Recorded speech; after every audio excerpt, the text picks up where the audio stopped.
Canceling a YouTube TV subscription is very easy to do. Today I'm going to show you how to do it. First, open a web browser and go to the YouTube website. Then, sign in to the Google account that is associated with your YouTube TV subscription. Now, click on your profile picture in the top right corner.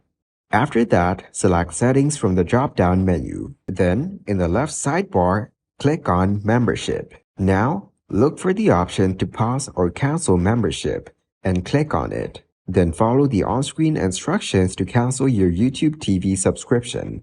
You can also cancel a YouTube TV subscription on a mobile device. So open the YouTube TV app on your mobile device. Then, tap on your profile picture in the top right corner.